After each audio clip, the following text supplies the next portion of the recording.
Okay, magandang araw sa inyong lahat. So, meron kasi nag-comment dun sa isa sa mga videos natin about dun sa mga dynamic blocks. So, nag-comment siya doon. Shout out kay Jomar Katubig.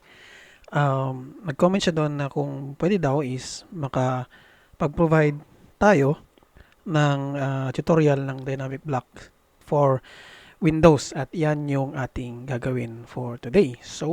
Uh, So, una natin gagawin is gagawa muna tayo ng ating multiline para gumawa tayo ng kwarto niya.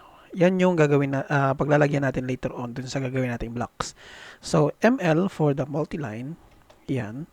And then kung gusto niyo palitan yung kanyang thickness dito, scale lang yan.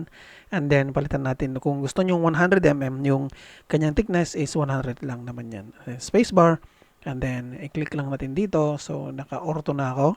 So, sabihin natin 3 meters yung ating length. So, 3,000 mm. And then, dito naman sa kabila is 4,000 mm. Kasi 4 meters and then 3,000 mm ulit dito. And then, i-close na lang natin to. So, C, close, yan. Magko-close yung ating kwarto na yan. And then, afterwards, gagawa na tayo ng ating windows. So, dun sa windows natin, usually, yung frame niya kasi, sabi natin mga nasa 30 by 50 yon. Okay? So, hindi naman saktong detail, na very detailed yung gagawin natin. Pero, gagawin lang natin as a representation ng Windows para dun sa architectural plans natin. So, gawa lang tayo ng rectangle. Yan. And then, click nyo dyan. Left click nyo dyan. And then, lagyan natin siya ng thickness na 30 mm, and then tab, and then 50 naman yung kanyang kapal or width. Yan. So, yan tayo. So, usually, yung mga windows natin is 1.2 meters. So, gawa tayo ng 1.2 meters natin. Gawa tayo ng linya dyan. Tapos, ang gagawin natin, i-offset natin yun. Ng 1, 2. Yan. So, naka-offset siya dyan. And then, etong rectangle natin na yan, i-copy natin, lagay natin dito sa kabila. Yan. So, then, pwede na natin itong i-resign. Okay? And then, from here, gagawa ulit tayo ng rectangle natin na ganyan. And then, gagawa tayo ng line natin sa gitna para dun sa window. And then, sa pinakagitna natin, lalagyan din natin ng ganito. Yan na yung window natin. And then, para pag nilagay natin is mawawala yung wall na agad-agad, is gagawa tayo ng ating rectangle ulit. Itong rectangle na to, kahit anong laki niya, okay, sabihin natin 100 yung kanyang, ay dapat 1.2 pala to. 1 to yan, and then tab natin na 100 mm yung kanyang kapal. Okay, hayaan niyo munang kahit na hindi siya sakto, hayaan niyo muna siya dyan and then click enter. And then here, pwede mo siyang i-move papunta rito. Yan. And then i-move natin to na dapat is nasa sentro siya. Yan. Yung sentro na yan. Okay? So, from there, okay, siguro hindi na natin gagawan ng wipeout ito. Kasi dun sa mga ibang tutorials natin, gumawa tayo ng wipeout para mawala yung kanyang lines. Pero in this case, hindi naman natin kailangan natin gawin 'yun kasi merong mga lines naman talaga dun sa ating bintana. Okay? So, 'yan ang gagawin lang natin. So, next na gagawin natin is yung ating yung opening. So, usually yung ating mga casement na windows is open outward siya. So, gawa lang tayo ng lines kahit na gaano kalaki yan. And then, circle natin siya. Letter C lang yon. And click natin dito. And then, dun sa pinakagitna. And ang gagawin natin dito is iti-trim na lang natin to. Trim yan, trim yan. Tapos, i-trim din natin to kasi hindi naman sakto yan. Pati rin dito. Yan. Trim natin yan. And then, eto, mas maganda siguro kung gagawin natin siyang hidden line. So, punta tayo dito sa home. Palitan natin siya ng layer. So, wala pa siyang hidden lines dito. Click nyo tong others or other. And then, mapupunta kayo dito sa line type manager, load nyo yan. And then, hanapin natin yung hidden line. Saan na yun? Yung hidden line na yan. Click OK. So, meron na tayong hidden line dito. Click OK. And then, select ulit natin to. And then, palitan natin siya ng hidden line. So, masyadong maliit yung ating mga hidden lines na yan. Palitan natin siya ng line type scale natin. Siguro sabihin natin mga 10. Yan. So, okay na siya. And then, i-mirror lang natin to. MI lang, mirror. And then, click dito sa gitna. And then, itaas lang natin. Dapat naka-auto mode yung inyong drawing para sakto siyang straight lang. Yan. And then, click no. So, yan na yung bintana natin. Then, from here, pwede nyo na siyang gawing blocks. So, select all nyo. Ito, drag select nyo siya. And then, key in yung B. And then, etong block na yan. Then, from here, sabihin natin, casement. Ayan. Casement window. Then, kailangan nyo click yung open to block editor kasi kailangan natin siyang edit later on dun sa block editor. Or kung hindi nyo man na-click to, mamaya, pwede pa rin ninyo siyang i-edit through dun sa block edit natin. But in this case, I want to open this in our block editor. So, click OK nyo yan. And then, hanapin natin yung kanyang yung point niya. So, base point niya dito sa labas. Click natin dito. Yan. So, pag click nyo doon, papasok kayo dito sa ating block editor. And then, from this block editor, maglalagay na tayo ng ating parameters. Una natin gagawin is itong linear parameter na to para dun sa stretch natin. Ito, click natin dito. Then dyan. Then doon. Then another one, linear pa rin, dito naman sa kabila. Iyan, tapos dito. Dyan. Okay? Then select natin tong dalawang to. Palitan natin siya ng number of grips dito ng tig-isa lang. Yan. Okay? And then, from there, pwede na natin siyang lagyan ng kanyang actions. So, from the first action, stretch natin to. Okay? Click yung ating parameter and then click kung saan yung parameter natin. Yung point niya ay itong part na to. And then, i-window natin na ganyan. Okay? Kasi itong part lang na to yung kailangan nating stretch. Then, drag select natin siyang ganyan. Pag drag select nyo siyang ganyan, masasama tong line na to. So, hindi natin to kailangan. So, shift nyo yan and then click nyo, i-select nyo ulit. Shift select lang para matanggal yan. Kasi pag sinama nyo yan, ma-stretch siya kasama nito. So, hindi natin kailangan yun. No. And then, from there, pwede na natin siyang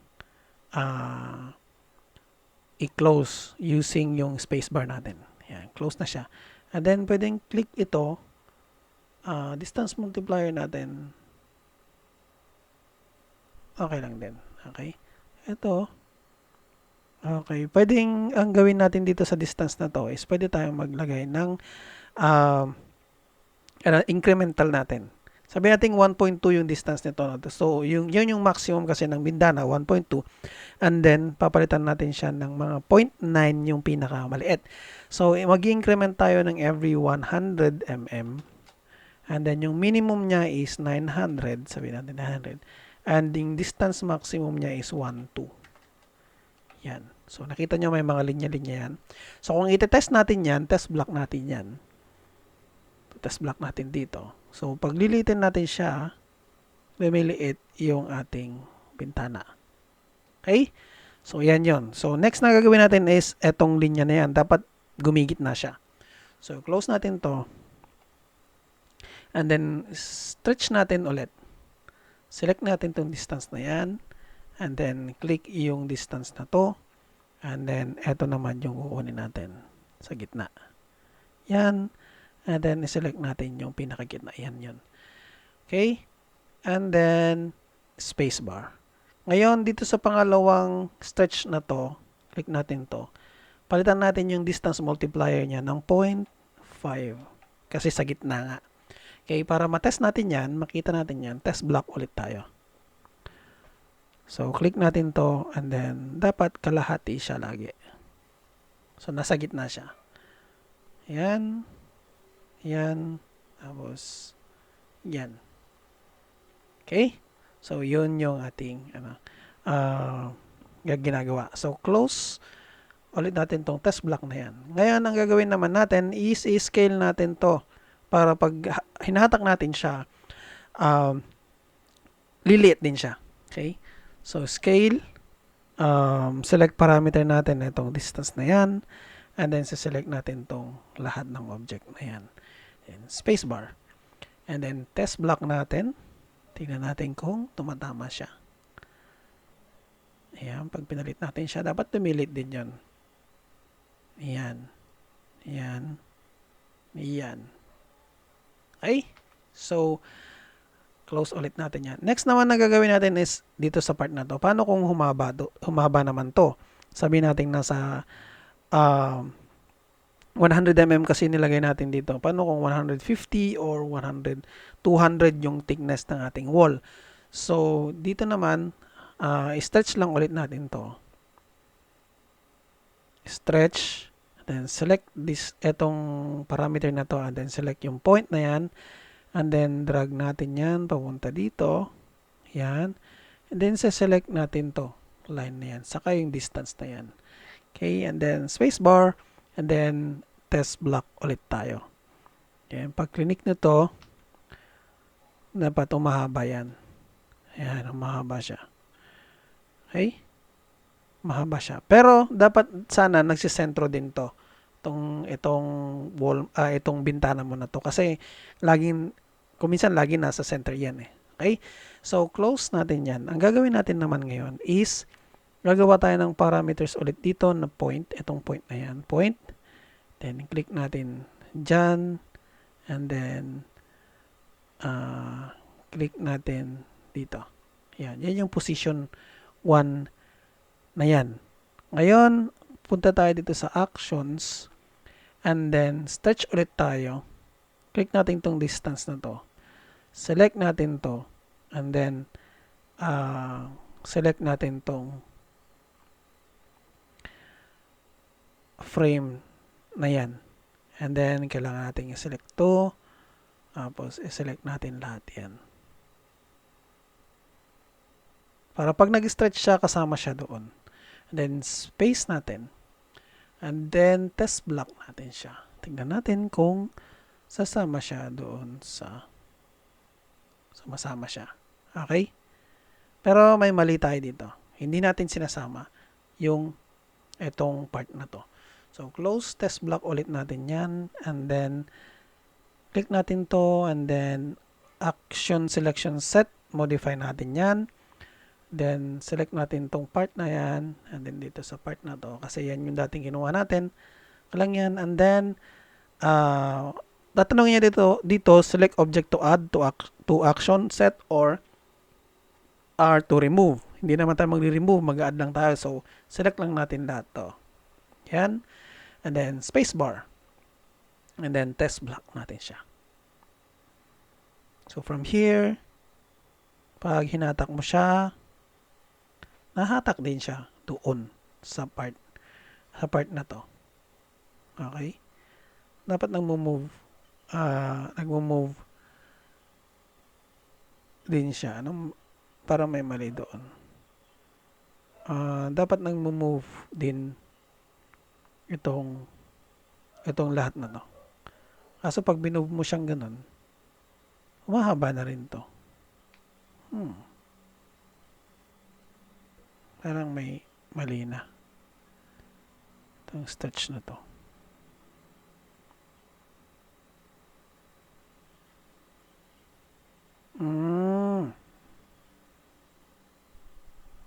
Okay. Action selection set. Modify natin yan. Select natin to. Papunta doon. And then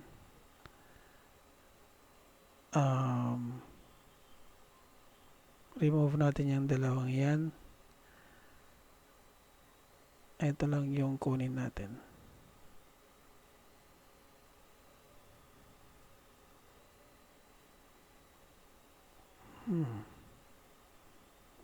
And then close na, cancel natin yan, tapos block ulit tayo.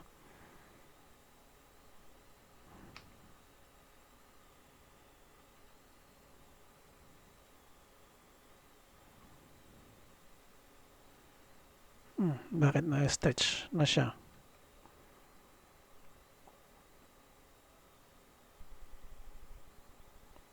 Close natin yung test block na to. So, delete natin to.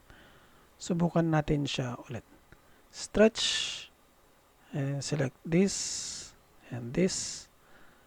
And then tong position na to. And then click natin yan. Tong lahat ng object na to. And then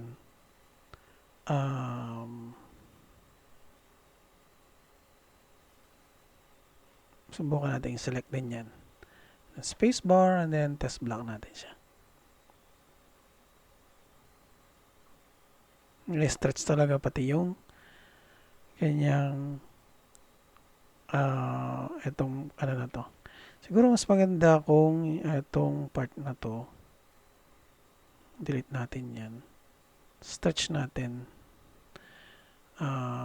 Distance 1, select this. And then stretch distance 1, select parameter point. Click natin dito papunta doon. And select position.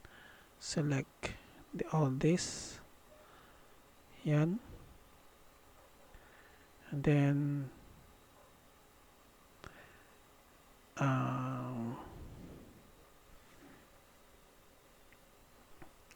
spacebar. Kasi dapat mag-move din to eh. So, select natin tong move. Select parameter.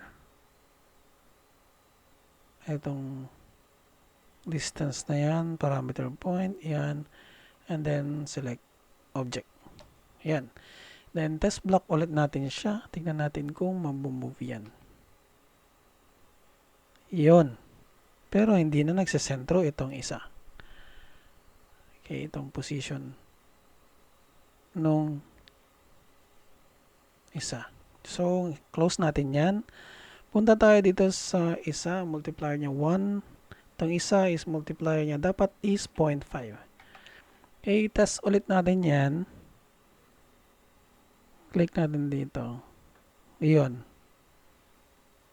So, naggaganon siya.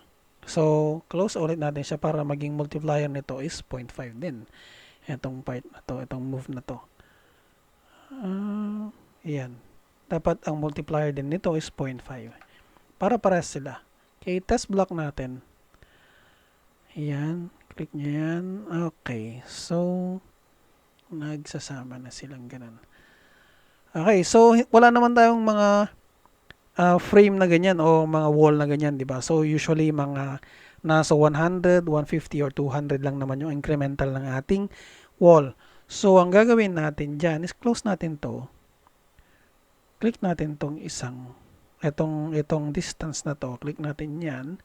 And then, palitan natin nito ng distance type ng increment. Okay, yung increment natin, sabihin natin 50. Ito is, minimum natin is 100.